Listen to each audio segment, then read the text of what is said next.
Welcome students. Last ভিডিওতে তোমরা DNA double helical structure already দেখেছো এবং আশা করছি তোমরা সেটা বুঝেছো। তো ডিএনএ এর গঠন দেখার পরে অটোমেটিক্যালি মাথায় আসে যে আরএনএ এর গঠন কেমন, আরএনএ কেমন দেখতে। অ্যাকচুয়ালি ডিএনএ এর সঙ্গে আরএনএ এর কিছু পার্থক্য আছে, কিছু কমন পার্থক্য আছে, সেগুলোকে বলি, কারণ আরএনএ এর প্রকারভেদ, তাদের ফাংশনগুলো আমি আসছি। ডিএনএ দ্বিতন্ত্রী, ডাবল হেলিক্স। আগের ডিএনএ ডাবল হেলিক্যাল স্ট্রাকচারটা দেখেছো তোমরা, পেঁচানো সিঁড়ির মতো দুটো হেলিক্স রয়েছে, পরস্পরের সঙ্গে নাইট্রোজেন বেস এবং হাইড্রোজেন বন্ডের মাধ্যমে সংযুক্ত থাকে। আরএনএ কিন্তু সিঙ্গেল হেলিক্স। আরএনএ একটাই তন্ত্রী, এই একটা সরু সুতোর মতো, এবং এই হেলিক্সটা, সিঙ্গেল হেলিক্সটা কখনো পেঁচিয়ে গিয়ে যদি নিজের মধ্যে ডাবল হেলিক্যাল বন্ড ফরমেশনের মতো কোনো স্ট্রাকচার তৈরি করে, তার মানে কিন্তু এই নয় যে আরএনএ দ্বিতন্ত্রী। আরএনএ সবসময় একতন্ত্রী। DNA double helical structure, RNA একতন্ত্রী single helix. DNA deoxyribose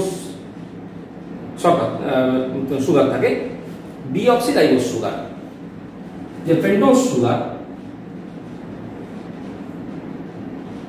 carbon সংখ্যা এগুলো ছিল আগে তোমরা দেখেছো নিশ্চয়ই, অন্য কোনো ভিডিওতে আমি একাধিকবার বলেছি।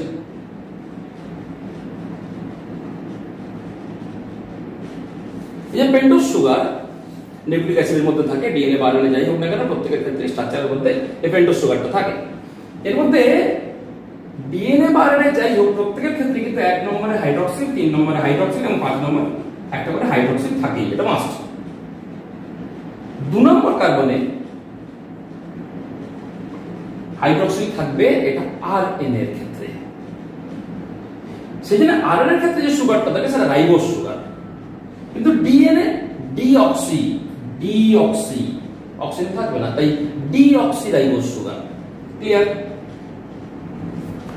আরেকটা, ডিএনএ এর মধ্যে যে নাইট্রোজেন বেস গুলো থাকে, অ্যাডিনিন, গুয়ানিন, সাইটোসিন আর থায়ামিন, এই যে 4টে নাইট্রোজেন বেস ডিএনএ এর মধ্যে থাকে, এর মধ্যে থাইমিনটা কিন্তু আরএনএ এর ক্ষেত্রে থাকে না। তার পরিবর্তে থাইমিনের ক্ষেত্রে কিন্তু ইউরাসিল নামক একটা বেস থাকে। যদিও টিআরএনএ এর স্ট্রাকচার যখন বলবো তখন দেখবে, তখন টিআরএনএ এর মধ্যে কিছু অ্যাবনরমাল কিছু নাইট্রোজেন বেস আছে, রাইবোথাইমিডিন, ইউরাসিল, ইনোসিনিক অ্যাসিড, এই ধরনের অ্যাবনরমাল নাইট্রোজেন বেস গুলো আরএনএ এর আছে। তো আরএনএ সাধারণত দু রকম, একটা জেনেটিক আরএনএ, নন জেনেটিক আরএনএ। জেনেটিক আরএনএ মানে যারা জিন বহন করে, যারা বংশগত বৈশিষ্ট্য বহন করে, হেরিডিটারি ক্যারেক্টার যারা বহন করে নিয়ে যায়, সেগুলো বংশগত বৈশিষ্ট্য বহনকারী উপাদান। সাধারণত উন্নত প্রাণী বা উদ্ভিদের ক্ষেত্রে বংশগত বৈশিষ্ট্য বহনকারী উপাদান সবসময় কিন্তু ডিএনএ। কিন্তু ভাইরাসের ক্ষেত্রে বংশগত বৈশিষ্ট্য বহনকারী উপাদান অনেকাংশেই আরএনএ। তো নিউক্লিক অ্যাসিড বা জেনেটিক ম্যাটেরিয়াল কি হবে তার উপর নির্ভর করে ভাইরাসকে দুটো ভাগে ভাগ করা যায়, একটা ডিএনএ ভাইরাস, আরএনএ ভাইরাস। সাধারণত প্রাণী ভাইরাসগুলো ডিএনএ ভাইরাস, সাধারণত, এক্সেপশনাল সবসময় আছে। সাধারণত প্রাণী ভাইরাসগুলো ডিএনএ ভাইরাস, অর্থাৎ প্রাণী ভাইরাসের বংশগত বৈশিষ্ট্য ডিএনএ, উদ্ভিদ ভাইরাসের বংশগত বৈশিষ্ট্য আরএনএ। কিন্তু এখন যে কোভিড-19 তোমরা নাম শুনেছো প্রত্যেকে, করোনা ভাইরাসের ক্ষেত্রে বংশগত বৈশিষ্ট্য কিন্তু এটা প্রাণী ভাইরাস হলেও এর বংশগত বৈশিষ্ট্য নিয়ন্ত্রণকারী উপাদান কিন্তু আরএনএ। তো আরএনএ দুটো ভাগ, জেনেটিক আরএনএ, নন জেনেটিক আরএনএ। জেনেটিক আরএনএ জানলে তোমরা, নন জেনেটিক আরএনএ কে আমরা 3টে ভাগে ভাগ করতে পারি। একটা mRNA, M R messenger RNA, tRNA, 3 নম্বর rRNA. Messenger RNA, transfer RNA, ribosomal RNA. এই 3টের মধ্যে রাইবোসোমাল আরএনএ বা রাইবোসোমের গঠনগত উপাদান, ribosome, protein factory of cell. রাইবোজোমের গঠনের প্রধান উপাদান কিন্তু আরএনএ এবং প্রোটিন, রাইবোজোম তৈরি হয়। এমআরএনএ, টিআরএনএ, এই দুটোর বিশেষ ফাংশন রয়েছে, বিশেষ গঠন রয়েছে, সেগুলো আমি আসি।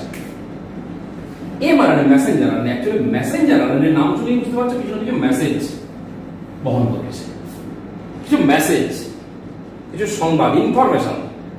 কি ইনফরমেশন? খুব ইম্পর্টেন্ট বিষয়। একটা সেল, তারপরে নিউক্লিয়াস, রাইবোজোম থাকে বাইরে। রাইবোজোম প্রোটিন তৈরি হয়, প্রোটিন ফ্যাক্টরি অফ সেল বলা হয়। তো আমাদের দেহের খুব ইম্পর্টেন্ট কিছু উপাদান, antibody, enzyme, hormone, actin, myosin, protein, দেহের ম্যাক্সিমাম খুব ইম্পর্টেন্ট রেগুলেটরি কম্পোনেন্ট গুলো কিন্তু সবই protein. Hormone by nature is a protein, antibody by nature is a protein, enzyme by nature is a protein. তাহলে এই হরমোন, অ্যান্টিবডি, এনজাইম এগুলো তৈরি করার জন্য কোন অ্যান্টিবডি, কোন হরমোন, কোন এনজাইমের স্ট্রাকচার কেমন, সেটা পার্টিকুলার অ্যামাইনো অ্যাসিডের পরে পার্টিকুলার অ্যামাইনো অ্যাসিড সংযুক্ত হয়ে তবে পার্টিকুলার হরমোন বা অ্যান্টিবডি বা এনজাইম তৈরি হবে। কোন অ্যামাইনো অ্যাসিডের পরে কোন অ্যামাইনো অ্যাসিডটা বসবে, এই যে নির্দিষ্ট অ্যামাইনো অ্যাসিডের সিকোয়েন্সের যে ছাঁচ, সেটা থাকে নিউক্লিয়াসের মধ্যে। নিউক্লিয়াসের ক্রোমোজোম, ক্রোমোজোমের মধ্যে ডিএনএ, ডিএনএর মধ্যে জিন। ওটাই আমাদের বংশগত উপাদান। ক্রোমোজোমের মধ্যে ডিএনএ, ডিএনএর মধ্যে জিন, মানে ডিএনএ স্ট্রাকচারের মধ্যে যদি কোনো রকম ভাবে কিছু পরিবর্তন হয়ে যায়, বাই চান্স যদি কোনো পরিবর্তন হয়ে যায়, এবং সেই পরিবর্তনটা যদি এমন কোনো হরমোন বা এনজাইম বা অ্যান্টিবডি তৈরি করার জন্য, মানে তৈরি করার জন্য রেগুলেটরি কোনো জিনের মধ্যে হয়ে থাকে, তাহলে সেই হরমোন, সেই অ্যান্টিবডি বা সেই এনজাইমটা তৈরি হবে না, বা যেটা তৈরি হবে সেটা রং, সেটা ভুল। তাহলে সেই হরমোনের ডেফিসিয়েন্সিতে, সেই অ্যান্টিবডি ডেফিসিয়েন্সিতে, সেই এনজাইমের ডেফিসিয়েন্সিতে আমাদের বডি ফাংশনগুলো প্রবলেমে পড়বে। তো এই যে নির্দিষ্ট ছাঁচ যে নিউক্লিয়াসের মধ্যে রয়েছে, সেই যে নির্দিষ্ট ইনফরমেশন, সেই ইনফরমেশনটা অ্যাকচুয়ালি নিয়ে আসে রাইবোজোমে, নিয়ে আসবে কিন্তু এমআরএনএ। ওই মেসেজ রাইবোজোমে নিয়ে আসবে, কারণ প্রোটিনটা তৈরি হতে গেলে ইনফরমেশনটাকে রাইবোজোমে আসতে হবে।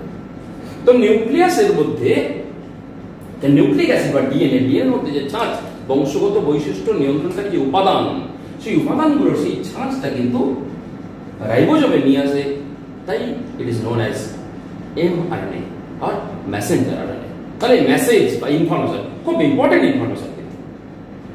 আমাদের দেহের যাবতীয় ক্যারেক্টার, জীব জগৎ পুরোপুরি নির্ভর করছে এই কয়েকটা প্রসেসের উপর। তার মধ্যে এটা একটা ইম্পর্টেন্ট প্রসেস। প্রসেসগুলো সম্বন্ধে পরে আমি আসবো। এমআরএনএ তৈরি হওয়ার পর, অর্থাৎ নিউক্লিয়াসের মধ্যে ডিএনএ থেকে যখন এমআরএনএ তৈরি হয়ে আসবে, সেই এমআরএনএ গঠনের মধ্যে কি কি উপাদান থাকে, কি কি পার্ট থাকে? First part cap region, methylated guanine, এই দিকটা 5 প্রাইম, দিকটা 3 প্রাইম। 3 প্রাইম 5 প্রাইম এই বিষয়গুলো অলরেডি আগে বলেছি। এটা সুগারের 5 নম্বর কার্বন হাইড্রক্সিল গ্রুপ এবং 3 নম্বর কার্বন হাইড্রক্সিল গ্রুপ অনুসারে এগুলো হয়। 5 প্রাইমে ক্যাপ রিজিয়ন থাকে, মিথাইলেটেড গুয়ানিন যুক্ত এই রিজিয়ন। মিথাইলেটেড গুয়ানিন একটা কিন্তু নাইট্রোজেন বেস, এইরকম নাইট্রোজেন বেস দিয়ে ক্যাপ রিজিয়নটা তৈরি হয়। ক্যাপ রিজিয়নের পরে ইনিশিয়েশন কোডন। দেখো রাইবোজোমের মধ্যে, এই যে রাইবোজোমের মধ্যে এমআরএনএ যখন আসবে, তখন এমআরএনএ এর উপস্থিতিতে রাইবোজোমের মধ্যে প্রোটিন সিনথেসিস শুরু হবে। Protein synthesis will initiate. তাহলে এই যে ইনিশিয়েশন অর্থাৎ স্টার্টিং প্রসেসটা স্টার্ট করার জন্য একটা পার্টিকুলার কোডন নেসেসারি। যে particular codon necessary, that is AUG। In all prokaryotic sell, সমস্ত প্রোক্যারিওটিক সেলের ক্ষেত্রে কিন্তু প্রোটিন সিনথেসিস তৈরি হওয়ার যে প্রসেসটা, ট্রান্সলেশনের যে প্রসেসটা, সেই প্রসেসটা শুরু হওয়ার জন্য সব ক্ষেত্রে AUG is the only codon responsible for the initiation of the process translation. তো AUG এটা ইনিশিয়েশন কোডন। ইনিশিয়েশন কোডনের পরে এই মাঝখানে এতটা রিজিয়নের মধ্যে NC1 অর্থাৎ নন কোডিং রিজিয়ন 1, আবার কোডিং রিজিয়ন, নন কোডিং NC2, আবার CR বা কোডিং রিজিয়ন। এই যে নন কোডিং রিজিয়ন মানে এগুলোতে এমন কিছু সিকোয়েন্স রয়েছে যে সিকোয়েন্স গুলো কোনো এনজাইম বা হরমোন বা অ্যান্টিবডি তৈরি করার জন্য রেসপন্সিবল নয়, অথচ ডিএনএর মধ্যে ওই ছাঁচটা ছিল। খেয়াল রাখবে, ইউক্যারিওটিক সেলের ক্ষেত্রে আমরা অনেক উন্নত প্রাণী, আমাদের ক্ষেত্রে আমাদের কোষের মধ্যে যে নিউক্লিয়াস রয়েছে, নিউক্লিয়াসের মধ্যে নিউক্লিক অ্যাসিড, তার অনলি 2% অ্যাক্টিভ, 98% ইনঅ্যাক্টিভ। সেগুলোর মধ্যে নন কোডিং রিজিয়নটা পড়ে। প্রসেস যখন শুরু হবে তার আগে আরএনএ স্প্লাইসিং নামক একটা প্রসেসে আরএনএ স্প্লাইসিং পদ্ধতির মাধ্যমে নন কোডিং রিজিয়নগুলো কিন্তু সেপারেট হয়ে যাবে, এখান থেকে আলাদা হয়ে যাবে আরএনএ স্প্লাইসিং পদ্ধতি। তো এই নন কোডিং রিজিয়ন এবং কোডিং রিজিয়ন এক বা একাধিক থাকতে পারে। নন কোডিং রিজিয়নগুলো অ্যাবলিশ হয়ে গেলে বা লুপ ফরমেশনের মাধ্যমে ধীরে ধীরে সরে গেলে কোডিং রিজিয়নগুলো থাকবে এবং এই coding region initiation codon, last of all আরেকটা particular region that is termination codon. It is initiation codon,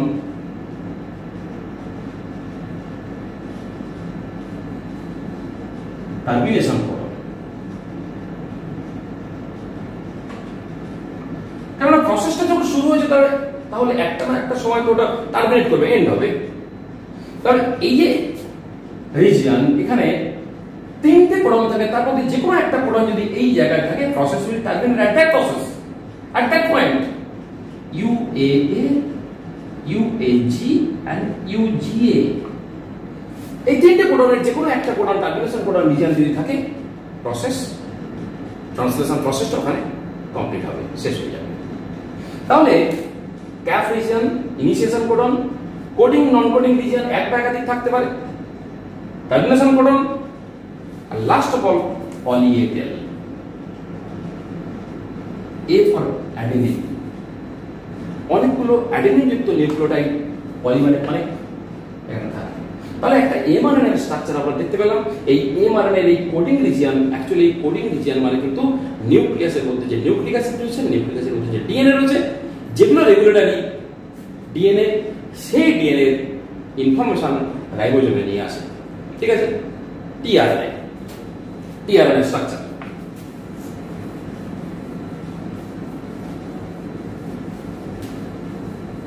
translation প্রসেসে এখানে যখন এটা এমআরএনএ আসে, এই এমআরএনএ নির্দিষ্ট কোডন অনুসারে পার্টিকুলার অ্যামাইনো অ্যাসিড জুড়ে জুড়ে তবে কিন্তু প্রোটিনটা তৈরি হয়। অ্যাকচুয়ালি ওই অ্যামাইনো অ্যাসিডটাকে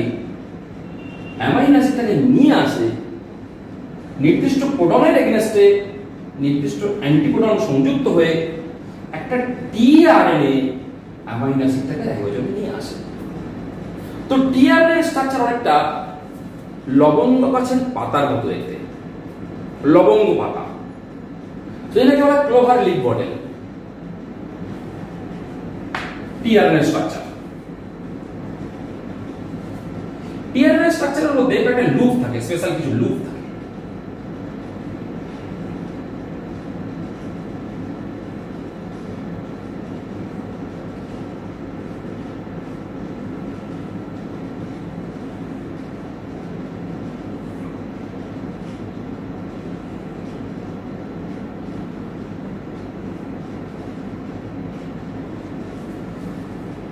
টিআরএনএ এর স্ট্রাকচারের মধ্যে এটাকে বলা হয় অ্যাকসেপ্টর স্টেম।